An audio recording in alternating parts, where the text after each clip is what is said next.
This is Logan. I'm doing another episode of Logan Drives. This is the first episode I've been done in a while, but this is the one that's going to be directed for everyone for DoorDash. So, what I'm trying to do here is focus on DoorDash in the Lehigh Valley area. If you don't know what Lehigh Valley area is, it's in Pennsylvania. It's from Easton to Bethlehem to Allentown to Center Valley up to Nazareth.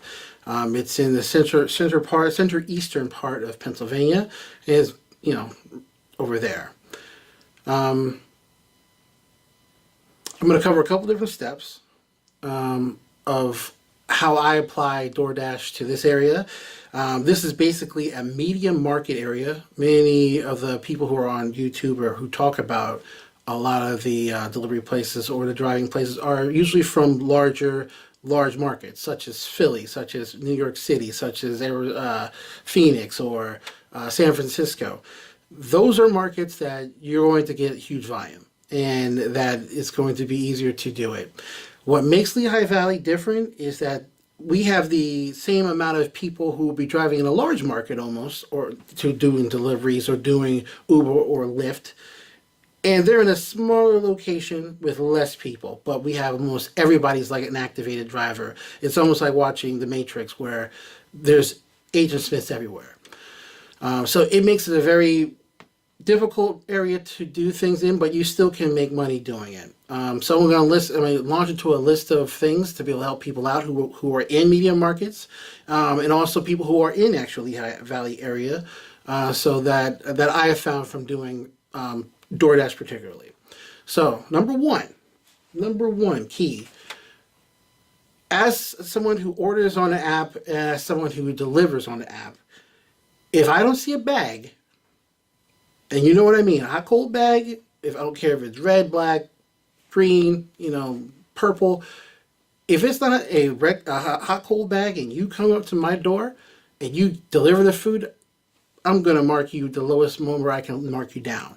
That is the number one thing that you should have in any delivery service for food in this area, period. If you show up at my door, you're getting goose egg. Zero. Zero rating, zero crates, period. Why? It's because the thing is, you don't even care enough to put my product in a bag to make sure it's as fresh as possible that it gets to my door. That's why every time I take it, I don't care if it's cold, if it's hot, if it's in the middle, in between, roadkill, it goes into that hot, cold bag, and it comes out like a present, like Christmas Day, to whoever's ordering that food. That is number one. You want to solve most of your problems of dealing with customers, everything else, fix that first, you're going to be ahead of the curve. Second thing, it would be kind of number two, I guess, but I still feel this is going to be number, but it's all over the place, because the thing is, some things I have more priority. Like someone will say, like, you put the bag number one, and I do feel the bag is number one. But it's also knowing your market. Now, knowing your market, people will say it's a specific thing of travel, where things are, time of day, blah blah blah. Knowing your market is multifunctioned and connected to so many different points that are like a dynamic changing thing that is never the same. You could have traffic one day, something else there the other day. There's things that are historically happening in your area, may not happen that day, or maybe not, or maybe it will. Part of this is to not just know the market, but also understand the things that make the market, as in, ergo, merchants. There are good merchants and bad merchants. Now I'm going to tell you a couple ones that I really hate to see pop up on my app, especially on DoorDash or anything else. One of which would be like the Brick, but it's also the Brick can be okay during the week.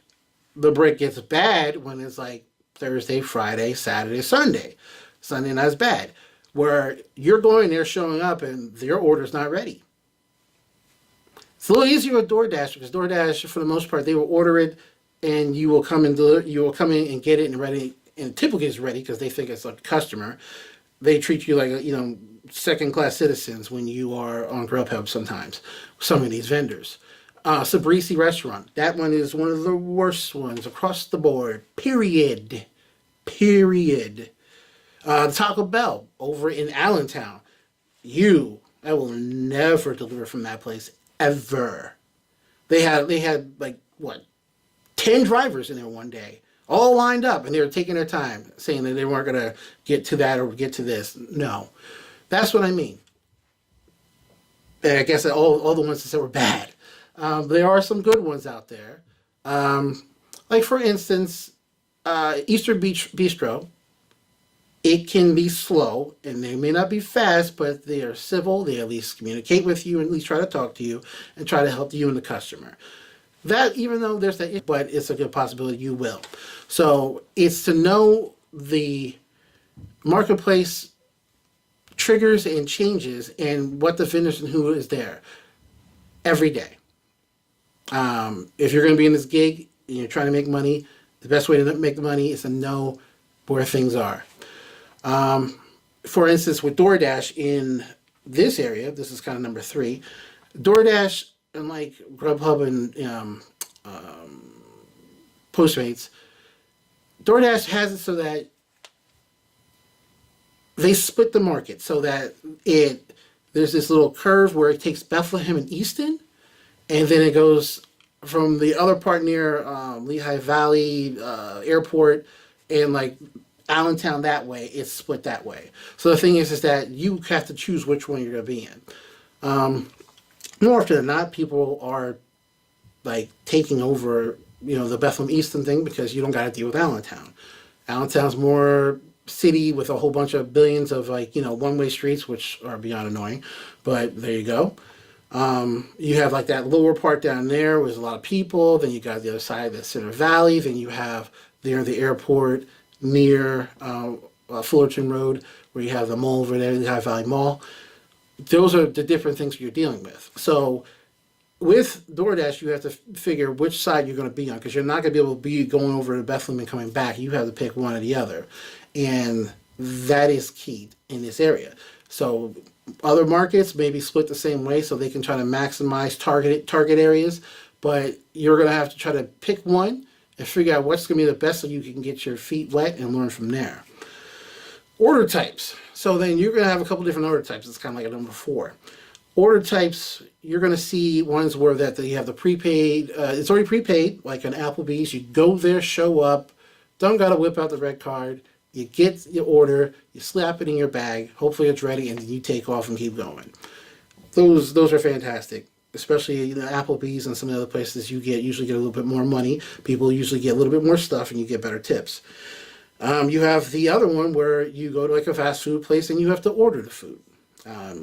You pull up, you go to the drive-thru, place the order, hit all your benchmarks, make sure you see everything that's there, and tell them everything. That person says ice, they want extra ice. There's one customer just brought a bunch of extra ice to them.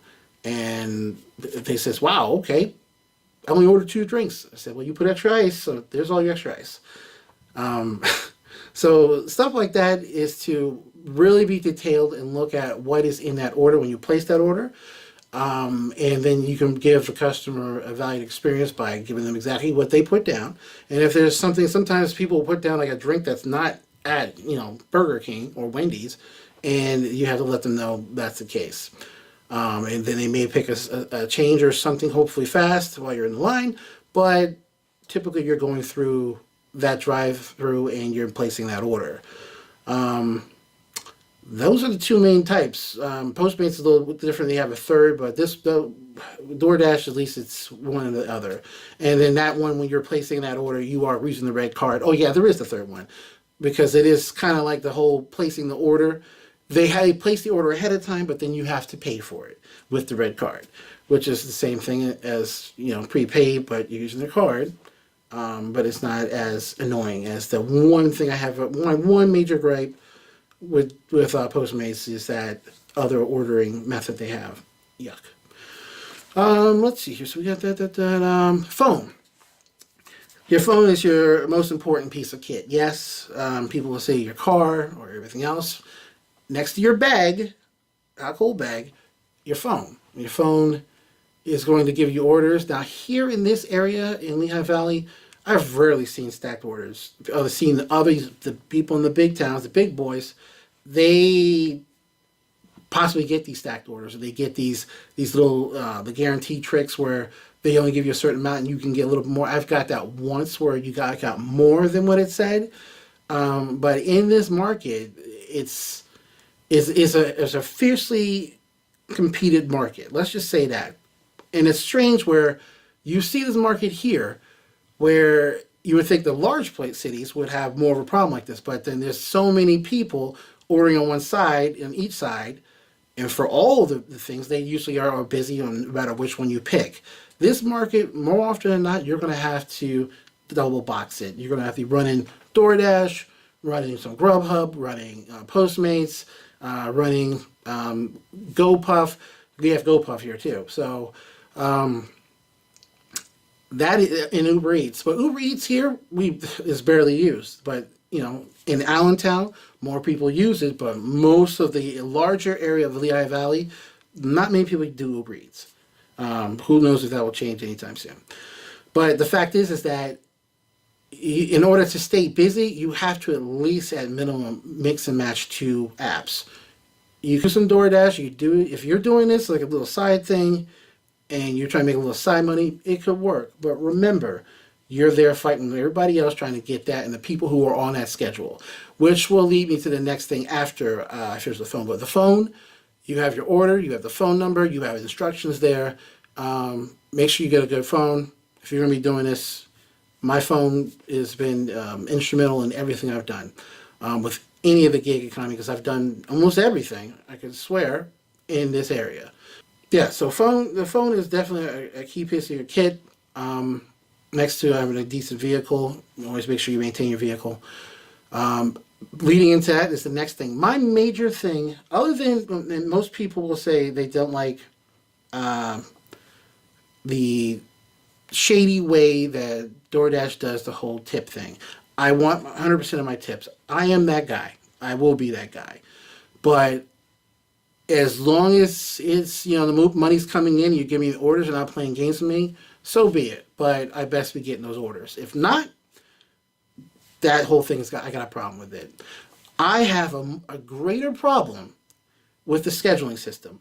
I hate that. That's the reason why I stopped doing it a couple months ago, period. Because all of a sudden when you bring in new people and they're just constantly churning, like they do with Uber and Lyft, you get to a point where you can't get on a schedule. You can't get on a schedule, you can't sit there and do it. That scheduling thing, that thing needs to go the way to Dodo Bird. I don't know when they're going to get to that, and hopefully fix it before the IPO. Get rid of the schedule. It's horrible. Hate it. Let's see. And then I guess the final thing for right now would be the referral bonus. When I first did, the first gig when I did was Uber, I didn't do the referral bonus. That is key. You could use mine. It will be down in the links below. Also, there'll be links down there for you to find bags for yourself. If you don't get the branded bag for whoever you drive for, get a bag, please. You're killing me. I don't want to mark you or anyone. If I showed up, I would mark myself down like that. But using the referral bonus, which will be down in the links with everything else, is key. I'll have it. Use someone else's. Make sure you use that referral bonus. If you're getting extra money by referring to someone else, and if someone goes through those motions, because people will typically do most of those orders, and if you're just doing it for that, hit that target mark, get that extra money, and keep it moving, because a lot of this thing is a moving, caravan, and the bonuses come and go. That's the key thing. So if you have any questions with that, if you use my referral link, just hit me at the email. My email will be below, and it'll probably be down here somewhere. And I will try to give you tips and tricks that you need, but do it for sure. Other than that, don't think there's anything else I could cover with DoorDash right now.